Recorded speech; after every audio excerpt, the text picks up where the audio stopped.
Construction Nation. Welcome to Lead with Trust. I'm Sue Dyer, and I've been on a 3-decade journey to figure out how to make sure our construction projects succeed and produce some extraordinary results.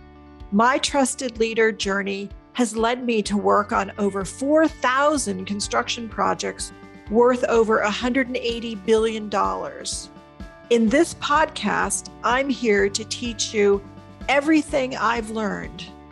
One thing I know is that it starts with the leaders of the businesses and organizations that come together to build a project. If that's you, let's get going.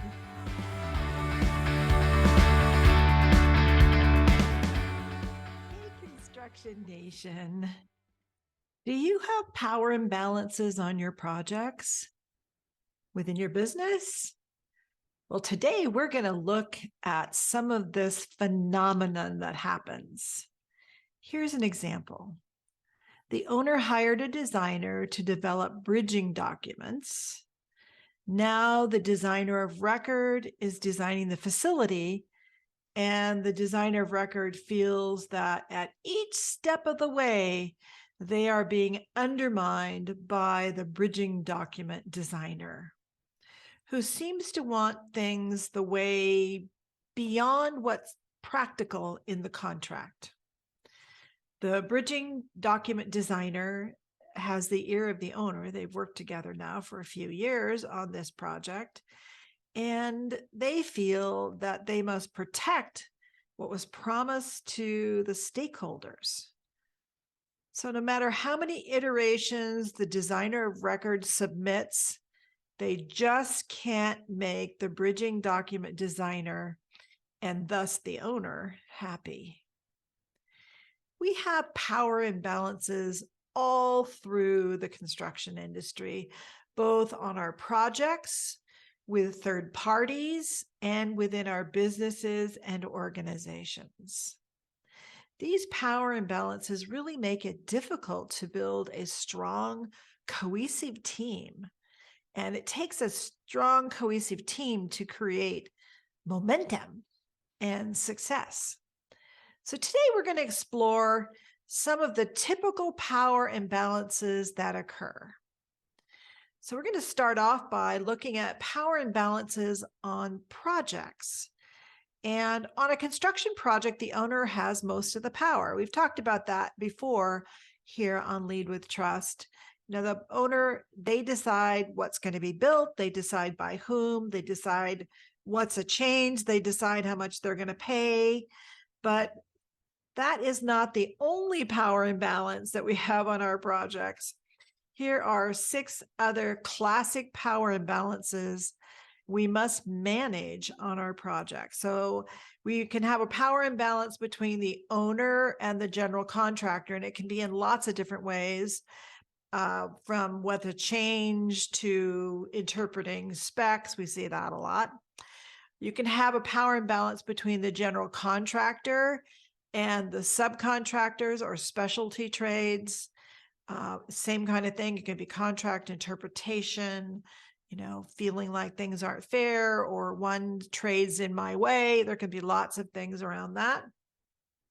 You can have the owner's representative, if they have a construction manager or PMSS, and with all the contractors, because they have part of the power that the owner has. So they're really like the stepping in for the owner. So you can have quite a significant power imbalance there. You can have a power imbalance between the architect, who may have the contract with the owner or the builder, and the subconsultants who are putting together, all the meat on the bones, so to speak, for the design. So then you can also have, like I said, the bridging documents and the designer of record, which we see this quite often, along with an inspector, along to the foreman and superintendent, again, usurping some of the power from the owner, being the owner's representative. So those are really ones that we see pretty commonly playing out on our projects. But we also see third-party power imbalances. None of our projects are built in a vacuum. There are cities, there's counties, there's municipalities, there are regulatory, permitting, funding agencies, all sorts of different entities that impact our projects in one way or another. And the main power imbalance here is that they have the power to interrupt our ability to succeed, and you have little power to get them to act or make a decision. And so I see this a lot between these three entities, these actually 6 entities. Well, with the owner, project owner, and regulatory agencies. So the owner has created some kind of agreement or has to create some kind of agreement, and then has to get concurrence along the way from the regulatory agencies. With the contractors, who are then supposed to get permits, and usually it's from some kind of outside agency.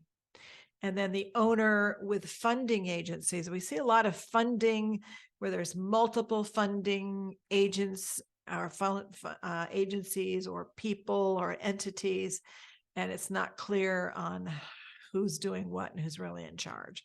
We see that quite a bit. These are the most impactful things we see on projects. And then we have power imbalances like in your own business, your own organization. And you may not really realize it, but you really do have these power imbalances, and they play out even within your own units, your organizations, and they impact your projects. And here's a few of the typical ones that we see. An owner of a company or the executive with an employee. That's probably a classic one you would see. We see a lot with the field team versus the office team, and the field team being more empowered to do things and make decisions, and the office team not so much. And that includes the people who may be doing the estimating. I see a lot of that, or the field team feeling like they're left with something that they didn't want. You can also see it between divisions, and you'll see it. Some places are organized where you have the project manager may have power over budget, and the construction manager has to make everything happen. So they're trying to do it without the ability to kind of make the decisions, the financial decisions, sorry. And then we see a lot where you have maintenance, who has to maintain whatever the facility is, and then the project management people. And we see a lot of that also with like IT, information technology systems, and the project teams where they really have to work together. It has to all mesh together and work within the backbone and everything that's there. So we see a lot of push-pull power issues there. And truly, to be a strong, cohesive team, you need to be a team of equals. That is what really makes for a high-performing team. So these power imbalances undermine your ability to form a strong, powerful team. And of course, your ability to perform is impacted as well. So what can you do when you face a power imbalance? And I just would say what you want to do is neutralize it. You want to make a team of equals. So here are 4 tips for neutralizing power imbalances. So tip number 1, common sense. As I always say, common sense is a superpower, is that you need to recognize it. Recognize that you have a power imbalance. And just like everything in life, the first step is to recognize that you have it. And once you recognize it, you can begin to deal with it. So if you're the one with the power, here's what you can do. It can sometimes be really difficult if you're the one in power to actually see that there's a power imbalance. Because you are the one in power. So there's people sort of float around you, and you may not really see it. It may be really hard, but it's really important to try. And it's just as important, if not more important, to recognize the power imbalance and any negative impacts that are resulting from it. So look for situations. You're in the perfect place, even though you may not be able to see it, if you can see it, to really neutralize it. So look for situations where your power might be undermining communication, cooperation, and collaboration. If you have the power, people are not likely to tell you that there's an issue. So look where you're not getting the results you need. Then use your power to foster communication and transparency to create that strong, cohesive team you need. If you're not the one that has the power, then you are more likely to actually recognize the power imbalance because it is pretty darn uncomfortable just by its nature. You will feel frustration and you may feel like, I just want some relief here. Look for those places and see if a power imbalance is playing out. Once you recognize it, you can start to try and neutralize it. I am so excited. I have worked an entire year on this, and finally it's ready for you, Construction Nation. It's my trusted leadership course. It's now open for enrollment. It will transform the way you lead your construction projects. It's based on my Wall Street Journal best-selling book, The Trusted Leader. And it will take you on a journey to drive out fear and level up trust so your project teams can do things that just would not otherwise be possible. It's a self-study 6-module course that allows you to learn and apply immediately what you've learned so you don't have to wait for results. You'll also not be alone because we're going to be meeting for 12 months every week with group coaching, and they'll be recorded if you can't attend. That's okay. And there's many, many other things that you're going to get. You're just not going to be alone. This is transformational. So you can sign up today at sudico.com. Enroll and join me in the course. I look forward to seeing you there. Now back to the show. Just a few thoughts about having a clear chain of command, because some people might think, well, is that what you're talking about? And clearly that is not what I'm talking about here. It's important to know where you go if you disagree about something, and where you can get an answer. And a clear chain of command is pretty important on a construction project. So we're not talking about that. A true power imbalance consists of someone with authentic power and someone who does not have that power. And this imbalance is creating an imbalance within the team. This is one of the reasons that construction partnering works so well, is that it really neutralizes the power imbalances. So that's why it's so useful and been so popular for 3 decades now.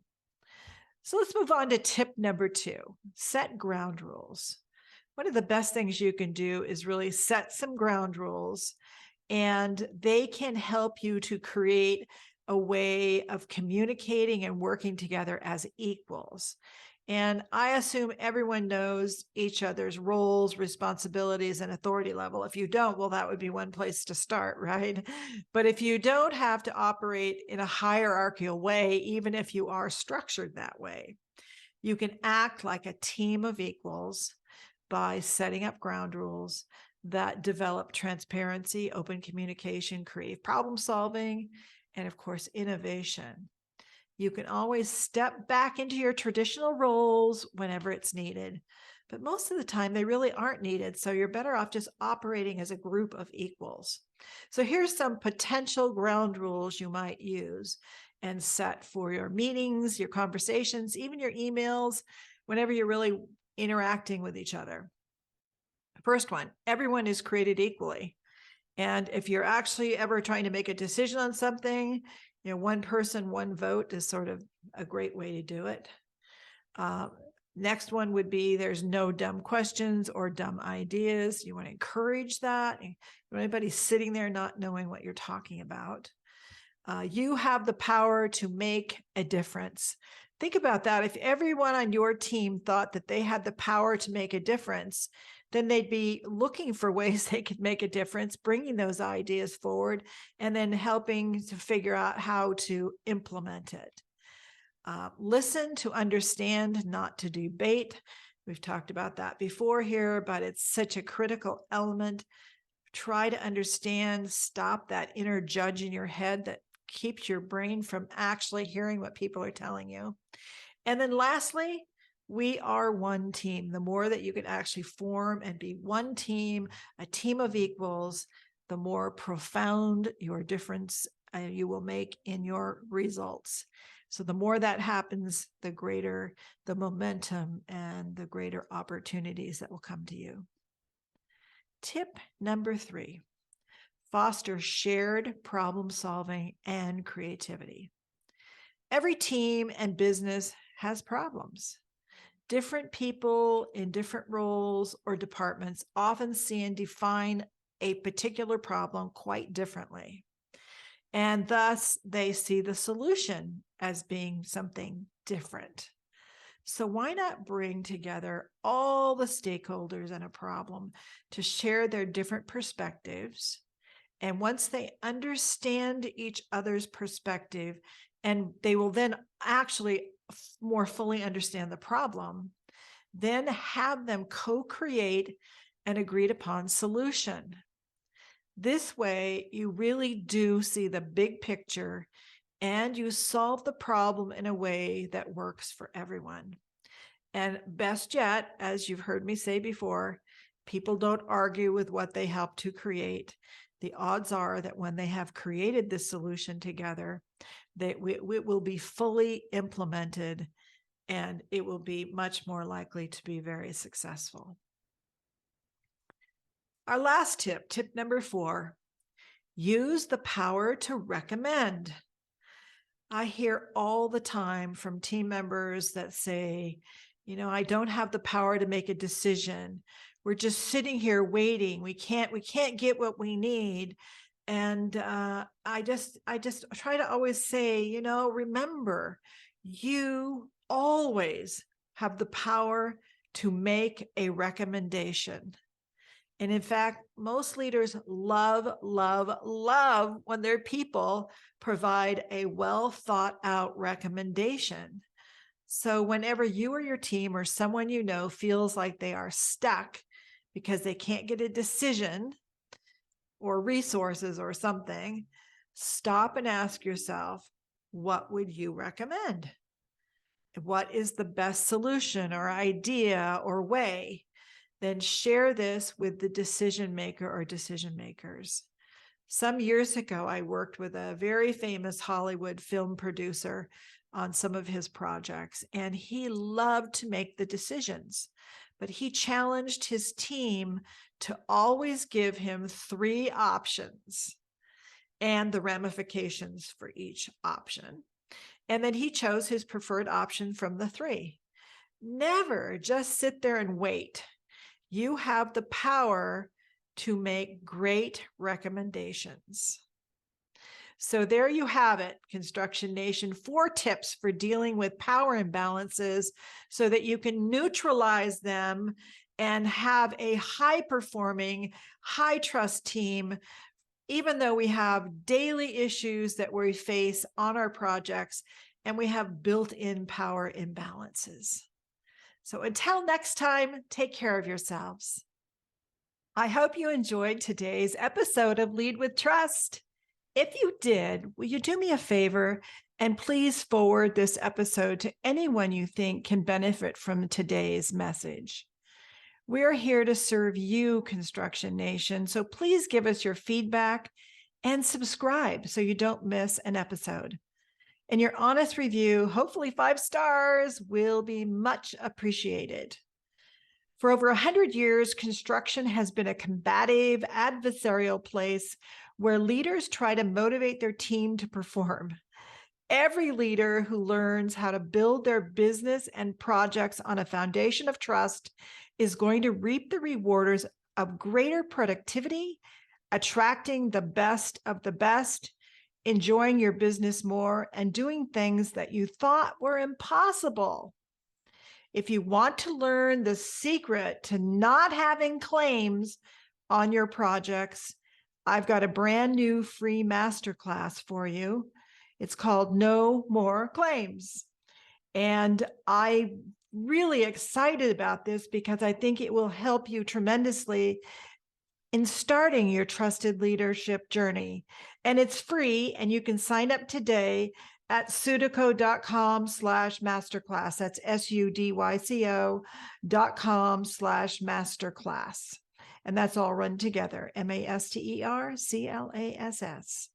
So, well, that is a wrap for today, Construction Nation. I can't wait until I get a chance to hang out with you again in our next episode.